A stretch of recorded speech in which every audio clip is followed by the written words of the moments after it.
And I'll turn to Revelation chapter 20. I'll do the same. Read verses 1 through 15, that's the whole chapter. And I saw an angel coming down out of heaven, having the key to the abyss and holding in his hand a great chain. He seized the dragon, an ancient serpent, who is the devil or Satan, and bound him for 1,000 years. He threw him into the abyss and locked it and sealed it over him, to keep him from deceiving the nations anymore until the 1,000 years were ended. After that, he must be set free for a short time. I saw thrones on which were seated those who had been given authority to judge. And I saw the souls of those who had been beheaded because of their testimony for Jesus and because of the word of God. They had not worshipped the beast or his image and had not received his mark on their foreheads or their hands. They came to life and reigned with Christ 1,000 years. The rest of the dead did not come to life until the 1,000 years were ended. This is the first resurrection. Blessed and holy are those who have part in the first resurrection. The second death has no power over them. They will be priests of God and of Christ and will reign with him 1,000 years. When the 1,000 years are over, Satan will be released from his prison and will go out to deceive the nations in the four corners of the earth, Gog and Magog, gathered for battle. And number are there like the sand on the seashore. They marched across the breadth of the earth and surrounded the camp of God's people, the city he loves. But fire came down from heaven and devoured them. And the devil who deceived them was thrown into the lake of burning sulfur, where the beast and the false prophet had been thrown. They will be tormented day and night forever and ever. Then I saw a great white throne, and him who was seated on it. Earth and sky had fled from his presence, and there was no place for them. And I saw the dead, great and small, standing before the throne, and books were opened. Another book was opened, which is the book of life. The dead were judged according to what they had done as recorded in the books. The sea gave up the dead that were in it, and the death and Hades gave up the dead that were in them, and each person was judged according to what he had done. Then death and Hades were thrown into the lake of fire. The lake of fire is the second death. If anyone's name was not found written in the book of life, he was thrown into the lake of fire. But if there's one thing that should be clear at this point, especially in Revelation and life, is that there will come a time when the wicked will be judged and punished, and those who have followed Jesus will be with him for all eternity. That's the end result. In the first century, after Jesus' resurrection and ascension, the church was being persecuted. Many believers were put to death simply for believing in Jesus Christ. It became easy for Christians who remained to be discouraged. And so the temptation to either deny the faith or simply refuse to become a Christian was great because, generally speaking, if you became a Christian, you were dead. And it was just that simple. In the meantime, and most unfortunately, many false teachings arose because people still wanted to believe something. And so they make stuff up where people would get confused because if you got caught sharing the gospel, they would kill you. And so it was a confusing time. And people wanted to believe in God, but not the truth about Jesus Christ. You and I know you can't believe in God and not believe in Jesus. If someone doesn't believe in Jesus, then they don't believe in God, because Jesus is, in every sense, God in the flesh. Now, we can draw a lot of parallels between the first century and today. You probably already saw some. I mean, look around at how many people claim to believe in God. Go home and search on your computer somehow and search percentage of people who believe in God. And you're going to find somewhere in the neighborhood of 80 to 90% of people believe in God. Then go to people who believe in Jesus, and you'll find about 50% believe in Jesus. So obviously there's a disconnect there between what people believe about Jesus. A lot of people get excited about believing in God. But do you think simply believing in one God is good enough? James 2:19, you may know this verse, says you believe in one God, good. Even the demons believe that. And so if you believe in one God, you're right on par with the devil. You know, it's what you believe about Jesus that changes things. Satan and his cohorts believe in one God. We see in chapter 20 of Revelation, verse 10, that the devil's fate is being thrown into the lake of burning sulfur with the other crew. He's thrown there because he deceived people. He deceives people any way he can. That's the thing with deception. They're not real particular, just as long as you're not believing the right stuff. He deceived Adam and Eve in the garden, and he's been deceiving people ever since. And anyone who is deceived and chooses to believe what Satan teaches is thrown into the lake of burning sulfur. John sees this. He sees the eternal punishment of all those who don't believe. And I really believe one of the reasons that God chose to show him this is because John is being punished for being a Christian. He's on an island all by himself. You ever seen that movie Castaway? He's on an island all by himself. That's got to get boring after a while. Nobody to talk to. Imagine that. I could probably deal with that okay for about a week or two. But I could probably use a good week or two without having to deal with anybody. That'd be okay. But then after a while, you get a little bored. And you start talking to volleyballs and whatnot, probably, right? But John sees this. And I know a lot of people want to hear nice things and rosy stories about how wonderful God is and how much He loves everybody. Well, He is wonderful, and He does love everybody. But He even loves those who end up in the lake of burning sulfur. He loved them so much that He gave His Son to die for them. But He doesn't force you to believe, does He? God doesn't force you to believe. His love frees you to choose for yourself whether or not you're going to love Him back. And one thing that fascinates me today is how big some people are on choice. On certain matters, it's all about choice. You should have a choice. It should be your choice. And they throw the word choice around as though it's the most important thing. But then the same thing will pop out later when the argument shifts to, well, we're born this way. And they have no choice. And you shake your head and you say, it can't be both. That's how deception works. That's simply how deception works. And when you buy into a line of thinking that is false, you don't think right. And when people ask you questions, you can't answer them. And so life's full of choices. You make them, I make them. I mean, you're going to go, you might go out to eat later, and they're going to hand you a menu. Guess what you have to do? You have to make a choice. And if you're going to eat something, it's up to you. It's decisions. We live with the choices we make. We live our lives based on the choices we make, and our eternity will be determined based on the decisions that we make.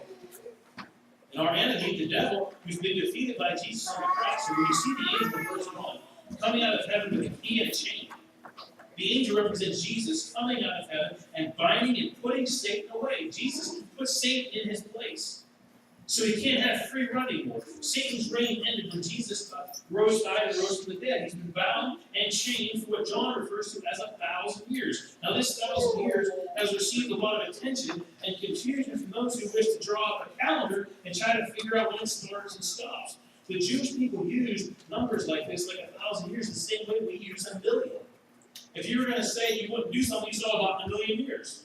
Does that mean if I call you in 1,000,000 years, you'll do it?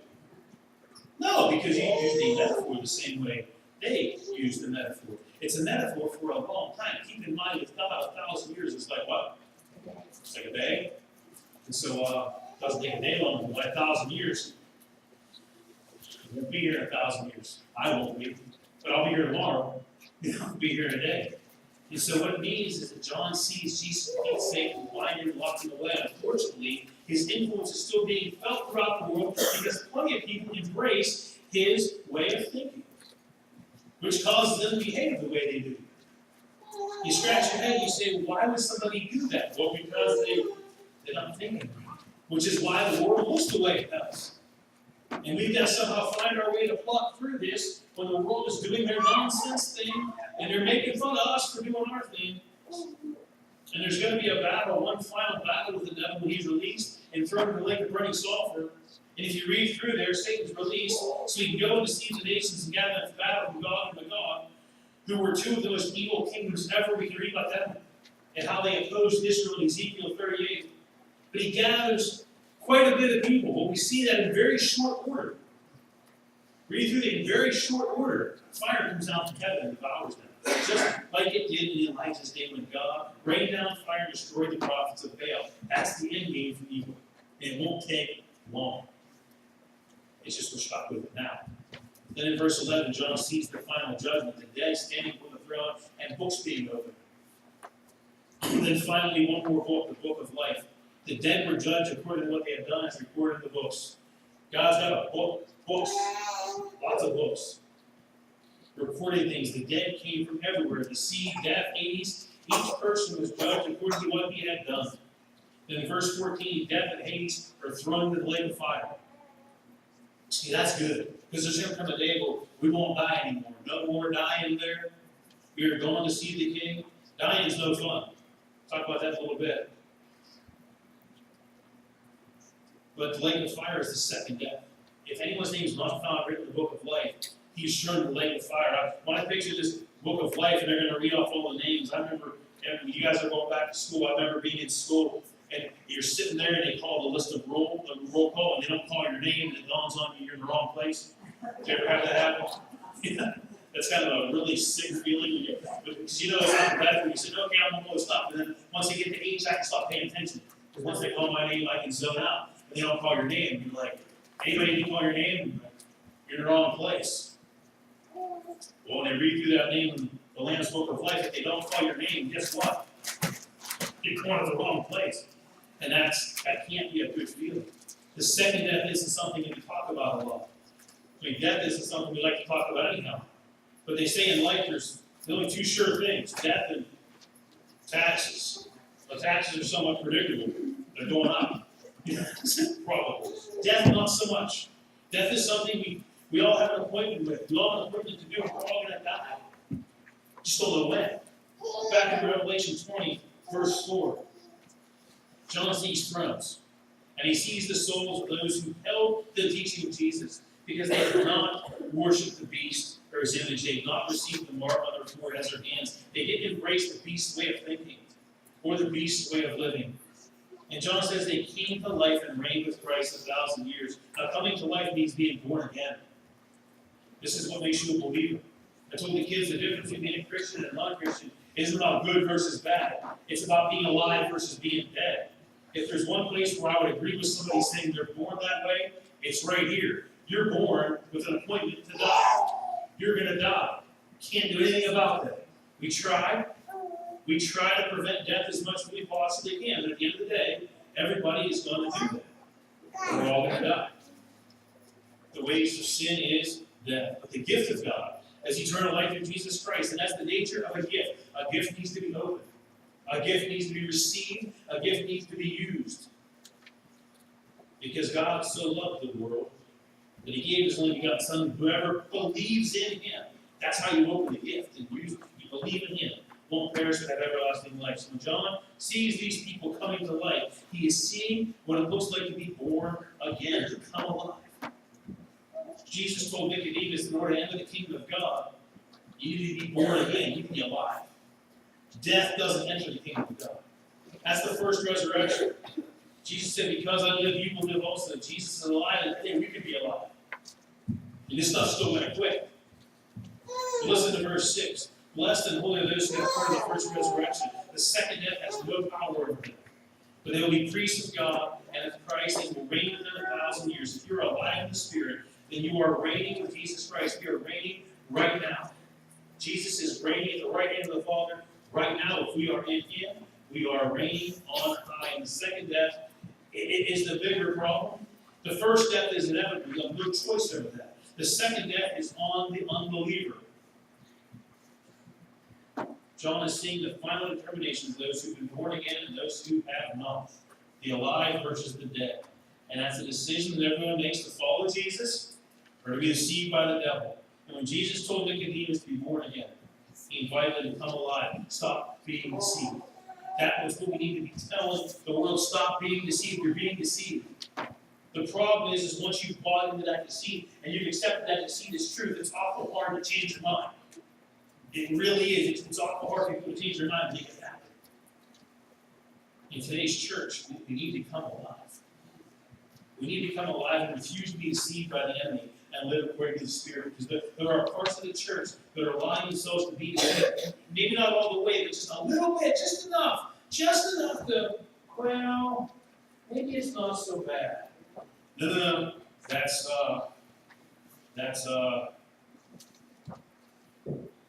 not the way to go. Not the way to go.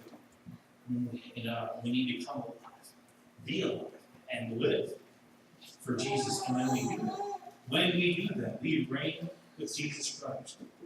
1,000 years, 1,000,000,000 years, forever and ever and ever. Whoever wrote that song, The Hallelujah chorus, the one that's hard to sing. And he shall reign forever and ever. Let's pray. Father God, we thank you for what you did for us on the cross.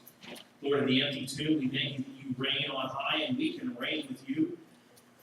We pray, Lord, that we would not be deceived in any way, shape, or form. Lord, you would give us what we need to help others not be deceived. Lord, when we come across someone who is being deceived, you would give us the words to speak. Oftentimes, Lord, we get confused, we get frustrated, we don't know what to say.